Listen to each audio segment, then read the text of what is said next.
어떤 가난한 신학생이 한 사람이 있었습니다.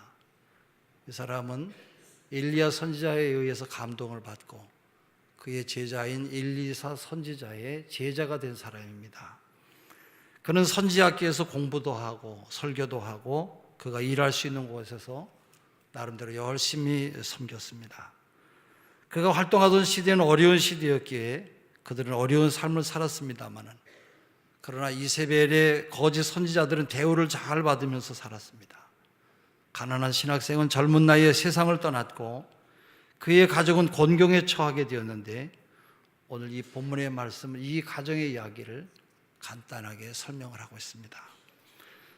선지자의 제자들의 아내 중에 한 여인이 엘리사에게 부르짖어 이르되, 당신의 종이 여호와를 경외한 줄을 당신이 아시는 바니이다. 이제 빚준 사람이 와서 나의 두 아이를 데려가 그의 종을 삼고자 하나이다 하니, 엘리사가 그에게 이르되 내가 너를 위하여 어떻게 하랴? 네 집에 무엇이 있는지 내게 말하라.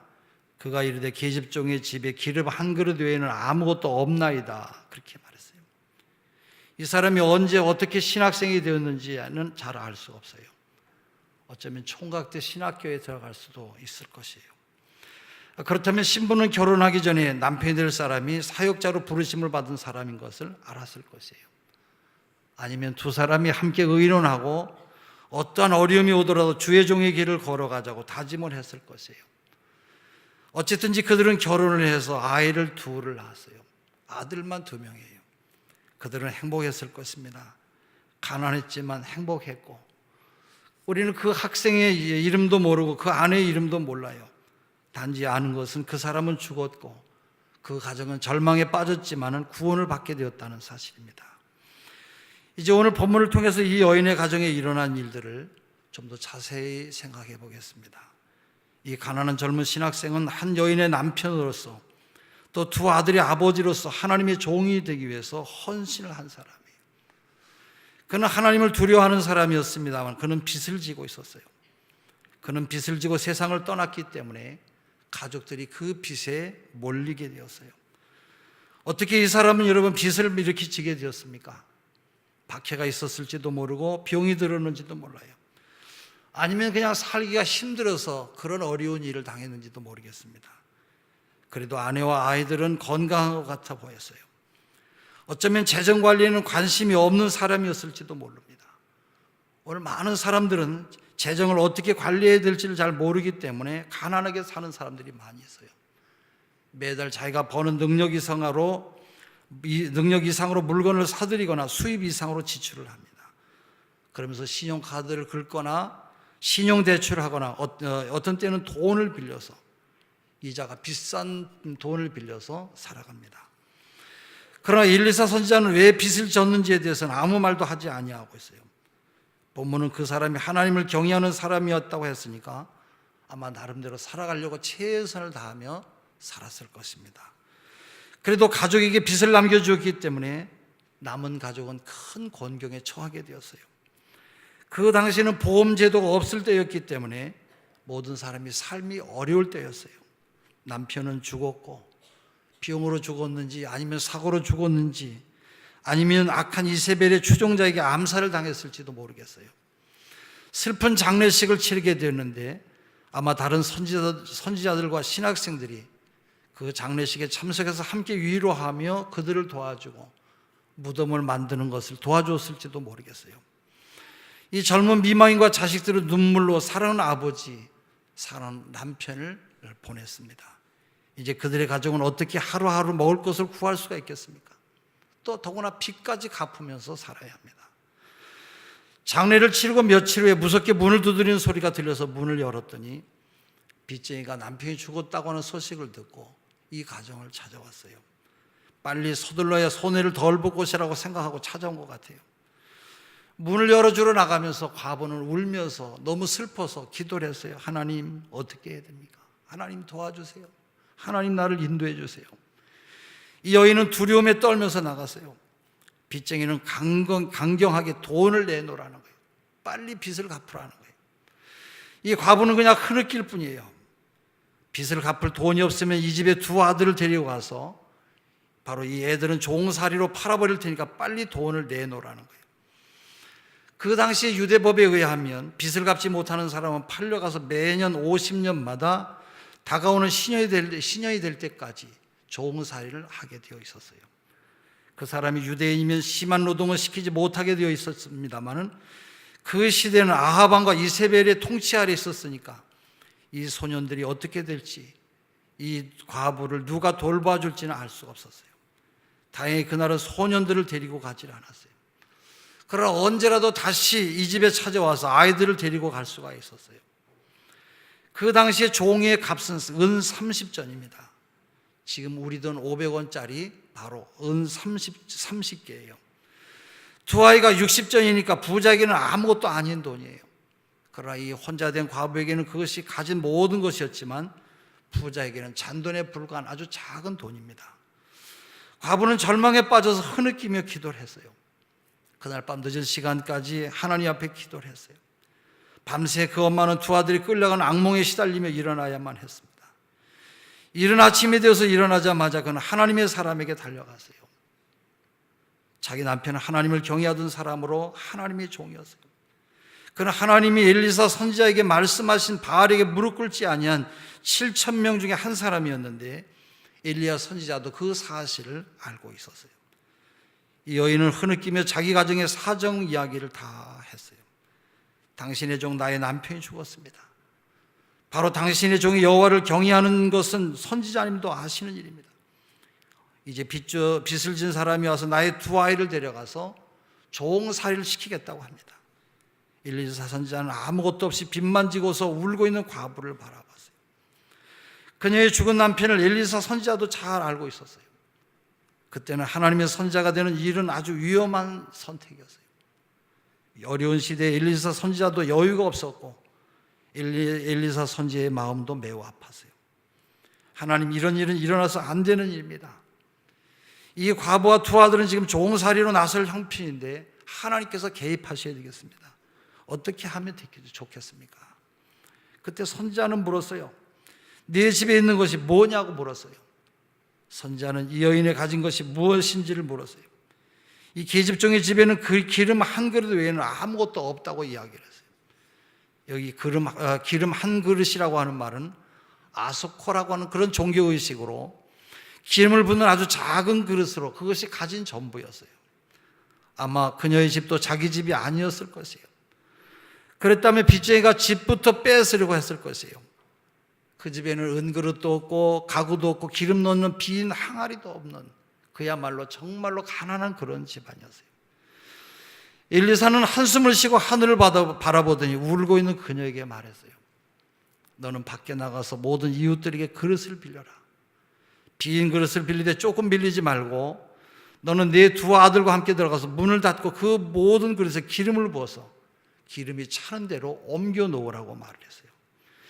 이 말을 듣는 여인은 어리둥절했을 것이에요. 그렇게 해서 무슨 일이 일어난단 말이냐, 이런 의문이 들었습니다마는 여인은 눈물을 닦고 하나님의 사람에게 감사하고 일어나서 집으로 돌아갔어요. 그녀는 계속 생각을 했어요. 이웃 사람들이 내 말을 듣고 그릇을 빌려줄까? 누구네 집에 먼저 가야 될까? 어느 정도 큰 그릇을 빌려야 될까? 큰 그릇을 빌릴까? 아니면 작은 기름 그릇을 빌릴까? 아마 작은 그릇도 다 채우지 못할 거다. 기적이 일어날까? 그렇다면 방 안에 작은 그릇으로 채우는 것보다 아예 큰 그릇이 더 나을 거다. 나는 기름이 많이 필요하지. 그릇을 빌리려면 깨끗하게 닦아야 되겠구나. 그래야 기름을 깨끗하게 담지. 그리고 그릇을 많이 빌리니까 이름을 써놔야 되겠다. 그래야 나중에 주인에게 잘 돌려줄 수 있지 않겠냐. 또 아이들이 그릇을 깨면 어떻게 할까? 그러면 안 되지. 조심해야지. 사람들에게 왜 그릇을 빌리는지 이야기할까? 그러면 괜히 나만 이상한 사람이 될 것 같아. 그래도 엘리사 선지자가 그렇게 하라고 했다고는 말해야 되겠지. 너무 자세히 말할 필요는 없을 거야. 엘리사 선지께서도 문을 닫고 기름을 부으라고 말했지. 그녀의 가슴은 생각할수록 점점 가슴이 뛰기 시작했어요. 한편으로는 내가 무슨 일을 하는 것인지 하면서 그의 발은 달려가고 있었어요. 그녀는 자기 집 앞에 섰어요. 문을 여니까 두려워 떨고 있는 두 아들이 기다리고 있어요. 아이들은 울면서 하나님 앞에 도와달라고 기도하고 있었습니다. 엄마는 아들들에게 엘리사 선지자께서 지시하신 것을 말했어요. 이 말을 들은 두 아들은 눈이 후둥그레졌어요. 아이들이 뭐라고 질문했지만 엄마는 자 우리 시작하자 그리고 말하고 엄마와 아들들은 집집마다 찾아다니기 시작을 했어요. 자기들의 손으로 들을 수 있는 대로 그릇을 빌려서 들고 집으로 가져갑니다. 또 가져가고 또 가져가고 계속 가져갔어요. 점점 먼 집으로 가서 빌려왔어요. 그들은 모든 크기의 그릇과 모든 종류의 그릇을 다 빌려왔습니다마는 빈 그릇만 다 빌려왔어요. 이제 방 안에는 그 빈 그릇으로 가득 차게 되었어요. 아이들도 이제는 지쳤어요. 아직도 그릇을 더 가져와야 됩니까? 그래 얘들아, 엘리사 선지자께서 조금 빌리지 말고 많이 빌리라고 하셨다. 그들은 걸어가서 빌리고 또 걸어가서 빌렸어요. 그리고 그 그릇들을 깨끗하게 닦았어요. 어쩌면 방 안에 그릇을 집어넣을 때마다 깨끗이 씻어서 놔뒀을지도 모르겠어요. 그들이 그릇을 빌리러 갈 때마다 그들은 문을 잘 닫아놓았어요. 이제 마지막 그릇을 빌리러 왔을 때 그들은 문을 꼭 닫고 방 안에 들어갔어요. 이웃 사람들이 모두가 다 궁금하게 생각했지만은 아무도 엿보는 사람은 없었어요. 그들은 문을 꼭 닫았기 때문에 이웃 사람들은 그 기름이 다른 누가 준 것이라고 하는 것을 알았을 것이에요. 엄마는 자녀들에게 그릇을 가져오라고 그랬어요. 엄마는 기름을 붓기 시작했어요. 첫 번째 그릇이 제일 인상적이었을 것이에요. 아마 그녀는 중간 크기의 그 그릇에 기름을 붓기 시작했을지 모르겠어요.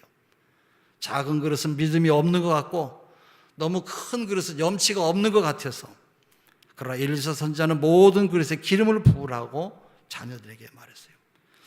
조심스럽게 엄마는 첫 번째 그릇을 채웠어요. 그 그릇을 아들이 다른 방으로 옮겨가서 조심스럽게 놓았어요. 그 사이에 작은 아들이 다른 빈 그릇을 엄마 앞에 놓았어요. 엄마는 계속해서 기름을 부었어요. 기름은 계속해서 흘러나왔어요. 작은 그릇에서 나온 기름이었지만 계속해서 흘러나왔어요. 한 그릇을 채우고 또 채워도 계속해서 나왔어요. 하나님은 이 여인이 직접 기름을 붓게 하셨어요. 아들들에게는 이 일이 평생 잊을 수 없는 귀한 기적이 되었어요. 그 아버지 하나님의 이 전능하신 능력을 바로 보여주시고 있었기 때문에 그래요. 그 아들들은 빈 그릇들을, 그 가득 찬 그릇들을 옮겼어요. 작은 아들은 빈 그릇을 옮기고 큰 아들은 그 채운 그릇을 옮겼어요.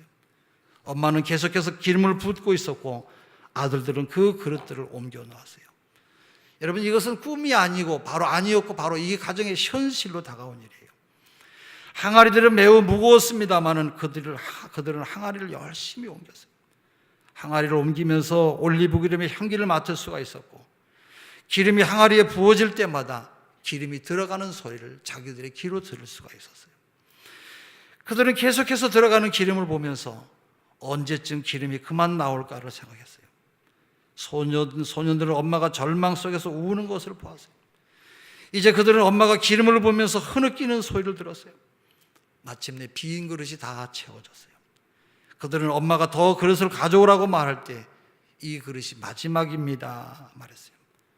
엄마가 흐느끼 울면서 하나님 감사합니다, 하나님 감사합니다, 하나님 감사합니다 울며 하나님 앞에 말하는 것을 들었어요. 이제 이 과부는 다시 선지자에게 달려갔어요.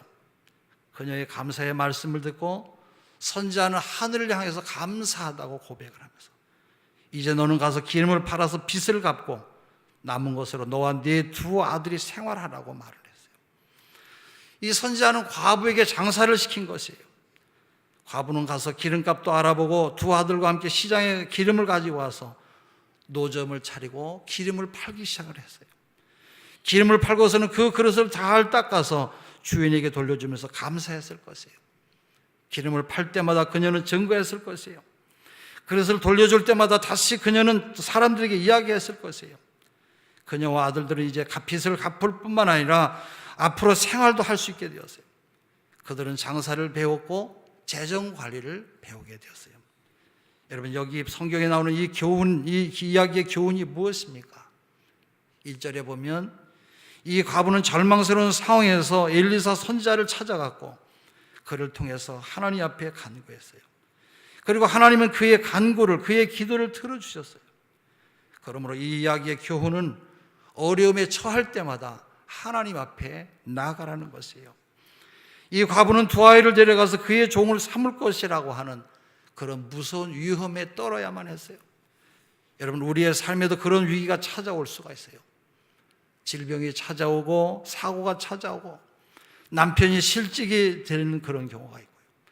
학교 폭력이 남의 이야기가 아니라 바로 우리 집의 이야기일 수가 있어요. 바로 가게 빚의 고통이 남의 이야기가 아니라 바로 우리 집의 이야기가 될 수가 있어요. 암병에 걸리는 일이 남의 이야기가 아니라 바로 나의 이야기일 수가 있어요. 이런 절망적인 상황이 찾아올 때 바로 그 시간 하나님 앞에 나아가는 시간이에요. 하나님은 여러분을 사랑하시고 하나님은 여러분을 위해서 풍성한 은혜를 준비하고 계시는 것이에요. 환난 날에 나를 부르라. 내가 너를 건지리니 네가 나를 영화롭게 하리로다. 시편 50편 15절에 말씀하고 있어요. 여러분, 환난 날에 여러분 하나님 앞에 나가서 기도하시기를 바랍니다. 하나님은 우리의 어려움을 해결할 방법을 알고 계시고 그 길로 우리를 인도해 주실 것이에요. 오늘 2절에 보면 엘리사 선지자는 내 집이 무엇이 있냐고 물었어요. 그때 과부는 우리 집에는 기름 한 그릇 외에는 아무것도 없다고 대답을 했어요. 근데 이 기름 한 그릇이 바로 문제를 해결해 줬어요. 그러므로 이 이야기의 또 하나의 교훈은 이미 우리의 해결책은 여러분이 다 갖고 계시다라는 거예요. 여러분이 믿기 어려울지 모르겠습니다만은 이미 해결책이 여러분 모두에게 주어져 있는 것이에요. 우리가 병중에서의 치료도 이미 여러분에게 주어져 있고, 우리 가정의 경제적인 어려움도 이미 주어져 있고, 배우자의 구원의 문제와 우리 자녀의 구원의 문제도 이미 여러분에게 다 주어져 있는 것이에요. 여러분의 자녀에게는 무한한 가능성이 주어져 있어요. 이 아이들이 앞으로 사장도 될 수도 있고 목사가 될 수도 있고 교사가 될 수도 있어요. 하나님은 이미 여러분에게 축복의 조건을 다 주셨어요. 하나님은 여러분이 이미 가지고 있는 것을 여러분에게 요구하고 계세요. 하나님은 사렙과 가보가 가진 가루 한 움큼과 병에 조금 남은 기름으로 엘리야 선지자와 그 과부와 아들을 기근이 끝날 때까지 먹이셨다고 열왕기상 17장 18절에서 17절에 말씀하고 있어요. 예수님은 한 소년이 가진 보리떡 5개와 물고기 2마리로 5,000명 이상을 먹이셨어요. 하나님은 모세에게 물으시지요. 내 손에 든 것이 무엇이냐? 내 지팡이입니다. 하나님은 그 지팡이를 하나님의 지팡이로 만드셔서 애굽의 재앙을 가져오게 하시고 바로 홍해바다를 가르게 하시고 반석에서 물이 나오게 해서 백성들이 모두 다 마시게 했어요. 하나님에게는 여러분이 가진 것이 얼마인가 하는 것은 문제가 아니에요. 하나님이 여러분의 삶에 개입하시기만 하시면, 여러분이 하나님을 여러분의 삶에 모셔드리기만 하면 하나님은 여러분의 삶을 바꾸어 주실 것이에요. 하나님은 여러분이 가진 것을 가지고 문제를 해결하게 하실 것입니다. 오늘 3절에 보면 엘리사 선지자는 이 과부에게 너는 이웃 사람들에게 빈 그릇을 빌려오라, 아주 많이 빌려오라고 말해요. 여러분이 하나님의 축복을 받으려면 축복의 그릇을 많이 준비하셔야 돼요. 또 우리가 하나님의 축복을 받으려면 축복받을 수용 능력을 늘려야 돼요.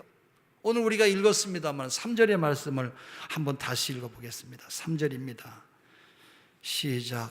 이르되 너는 모든 이웃에게 그릇을 빌리라.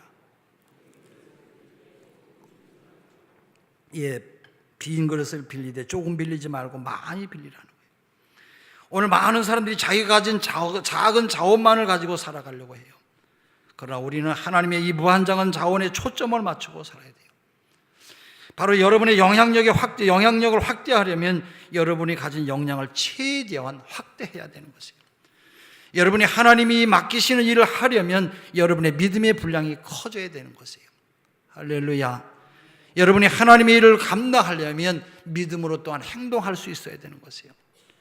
가난한 과부가 이웃들을 찾아가서 많은 그릇을 모아오는 일은 바로 이 여인의 믿음을 시험하는 일이에요. 여보세요, 내가 그릇을 좀 빌리러 왔는데요, 아무 그릇이나 괜찮으니까 좀 빈 그릇을 좀 빌려주세요. 빈 그릇을 어디다 쓰려고 그래요? 우리도 써야 되는데. 빈 그릇을 준비하면 거기에 기름을 채워주신대요. 엘리야 선지자께서 그렇게 말씀하셨어요. 미안하지만 가능하면 많이 빌려주세요. 밥그릇도 좋고 물병도 좋고 간장그릇, 된장그릇 다 되어 있으면 다 괜찮습니다. 항아리도 좋습니다. 양동이도 좋습니다. 이 부인은 아이들을 데리고 집집마다 그릇을 빌리려고 했을 때 어떤 이웃은 이 이웃을 불쌍하게 생각하기도 했을 것이고, 어떤 이웃은 이 부인이 좀 이상하다고 생각하고, 어떤 사람들은 이 부인을 비웃었을지도 모르겠어요. 그러나 아무 상관이 없어요. 이 부인은 하나님의 선지자의 말씀을 믿고 그릇을 모았어요. 여러분, 믿음은 여러분 이론이 아니라 행동이에요. 믿음은 하나님의 말씀대로 순종하는 구체적인 행동이에요. 하나님은 순종을 통해서 하나님의 일을 이루시는 줄로 믿습니다. 그리고 이제 본문 4절에 보면 엘리사 선지자는 과부에게 너는 내 두 아들과 함께 들어가서 문을 닫고 그 모든 그릇에 기름을 부어 채우라고 말씀을 해요. 여기서 우리는 본문의 또 하나의 교훈을 우리가 발견하게 됩니다. 여러분, 기적은 바로 이렇게 닫힌 문 안에서 일어난다라는 거예요. 성경 여러분 4절을 보세요. 우리 4절의 말씀 함께 같이 또 읽어볼게요. 시작. 문을 닫고 그 모든 그릇에 기름을 부어서 차는 대로 옮겨 놓으라 하니라. 예. 너는 네 두 아들과 함께 들어가서 문을 닫고 그 모든 그릇에 기름을 부어서 차는 대로 옮겨 놓으라 하는 거예요. 여러분, 기적은 믿음의 사람들이 모인 곳에서 행동으로 실천할 때 일어나는 것이에요. 마가복음 5장에 보면 예수님이 회당장 야이로의 죽은 딸을 살리실 때 사람들이 예수님을 비웃었어요. 예수님은 그때 사람들을 다 밖으로 나가게 했어요. 너희가 어찌하여 떠들며 우느냐? 이 아이가 죽은 것이 아니라 잔다 하시니 그들이 비웃었다. 그렇게 말해요. 주님은 아이와 부모와 제자들만 데리고 아이에게 들어가서 소녀야 일어나라 불렀더니 곧 그 아이가 일어나서 걸으니 그 나이가 곧 12살이었다고 말하고 있어요. 할렐루야. 사도행전 9장에 보면 베드로 사도가 요바에 사는 다비다라고 하는 여제자가 죽었다고 하는 소문을 듣고 그를 살리기 위해서 그곳에 도착했을 때에 사람들을 다 내보내고 무릎을 꿇고 기도하고 시체를 향해서 다비다야 일어나라 했더니 눈을 떠서 벌떡 일어나 앉았다고 말씀해요. 여러분, 하나님의 역사는 바로 믿음의 기도를 통해서 일어나는 줄로 믿습니다. 여러분이 하나님의 역사를 경험하려면 믿음의 사람들과 함께 어울려야 돼요. 신앙의 회의를 가져오는 사람, 부정적인 사람과 함께 신앙생활하면 여러분의 믿음이 성장하는 것이 아니라 오히려 여러분의 믿음이 그나마 있는 믿음이 다 바닥이 나고 마는 것이에요. 그렇기 때문에 신앙에 도움을 주는 좋은 믿음의 사람을 언제나 가까이 하시는 여러분 되시기를 바랍니다. 이 과부는 그 방 안에서 빈 그릇에 기름을 채웠어요. 여러분, 기름은 무엇을 의미하는 것입니까? 성경에서 기름은 성령을 의미하고 기름 부음을 상징해요. 성령의 기름 부음을 상징해요. 여러분에게 가장 필요한 것은 성령 기름 부으심이에요. 성령의 기름 부으심. 하나님의 기적은 여러분이 성령으로 충만해질 때 일어나는 것이에요. 여러분이 성령으로 충만해지면 기쁨이 넘치고 능력이 임하고 하나님의 기도가 응답될 줄로 믿습니다. 다윗은 주께서 기름으로 내 머리에 부으셨으니 내 잔이 넘치나이다고 고백을 했어요. 하나님께서 여러분에게 성령의 기름을 부으실 때 여러분의 삶의 모든 문제는 사라지고 은혜와 축복이 넘치는 삶이 임할 줄로 믿습니다. 그러므로 여러분, 하나님 앞에 나와서 엎드리세요. 하나님 앞에 나와서 여러분 기도하시기를 바랍니다. 우리 교회는 금년에 2014년 11월 9일을 총동원주일로 정하고 전체 교인들이 전도와 기도하는 절기로 삼고 이를 위해서 앞으로 나아가기를 원하고 있어요. 기도를 통해서 여러분 모두가 믿음이 회복되는 그런 귀한 시간들이 되시기를 바랍니다. 교회적으로 금년은 1000명 출석 증가를 위해서 온 교회가 전도하는 일에 힘쓰려고 애를 쓰고 있어요. 여러분, 하나님은 이미 우리 교회에 이미 이 일을 감당할 수 있는 넉넉한 자원을 우리에게 주셨어요. 이미 여러분 안에는 그 일을 할 수 있는 믿음과 은사와 열정이 이미 주어져 있어요. 이제 여러분이 할 일은 주님의 말씀에 순종해서 빈 그릇을 모아오는 일이에요. 아직 하나님의 사랑을 모르고 성령님의 은혜를 모르는 잃어버린 영혼을 찾아가고 그들을 초청해야 돼요. 가능한 한 많은 영혼들을 불러 모아야 돼요. 그들이 은혜의 자리에 나오면 성령께서 그들을 채워주실 것이에요. 또 이 일은 여러분 기도 없이는 절대로 이루어질 수가 없는 일이에요. 구원의 역사는 성령의 역사예요. 그러므로 금년에 우리 교회는 기도하는 일과 전도하는 일을 함께 병행하려고 해요. 지난주부터 이미 시작이 되었습니다마는 11월까지 모든 성도가 한 주일에 1시간 이상 교회에 와서 기도하는 일과 모든 성도가 실제로 전도하는 일을 전개하고 있습니다. 이를 위해서 여러분이 오늘까지 내가 일주일에 몇 시간을 기도할 것인지 여러분 지난주에 나눠줬던 그 종이에 꼭 작정해 주시기 바랍니다. 여러분이 새벽 기도에 나와서 기도하신다고 하면 최소한 1시간을 기도하신 것이에요. 20분을 하셨든지 30분을 하셨든지 나오는 것으로 1시간을 정할 것이에요. 또 집에서든지 직장에서든지 어디서든지 하나님 앞에 기도하면, 또 거기에 하루 3끼 식사 기도를 하면서도 잃어버린 영혼을 위해서 전도하게 해달라고 간절히 기도하면 1시간을 또 드릴 것이에요. 1시간 우리가 기도하면 이 기도 온도는 10도가 올라가요. 저쪽에 여러분이 보시면 왼쪽에 기도 온도가 올라갑니다. 그래서 기도 온도 5만 도를 채울 것이고, 그 밖에도 여러분이 낮이나 밤에 나와서 혹은 구역 예배나 혹은 개인적으로 또는 함께 기도하시면 그 기도 시간이 몇십 도가 될지는 모르지만 하면 할수록 기도 온도는 계속해서 올라갈 것이에요. 제일 많이 기도 온도와 전도 온도를 올리신 분들을 선택해서 총동원 주일이 지나면 상품과 상장을 함께 드릴 것이에요. 또 전도는 한 명을 전도하면 1도가 올라갑니다. 그래서 금년에 우리 모든 성도가 전도하는 시간이 5만 시간이 되게 하고, 또 내년에 상반기에 5만 시간을 기도하며 전도하려고 그래요. 그와 함께 여러분은 금년에 1명 이상 전도하는 일을 위해서 최선을 다하시기를 바랍니다. 금년에 1000명 이상 출석이 증가할 수 있도록 여러분 모두가 다 이 일에 참여해 주시기를 바랍니다.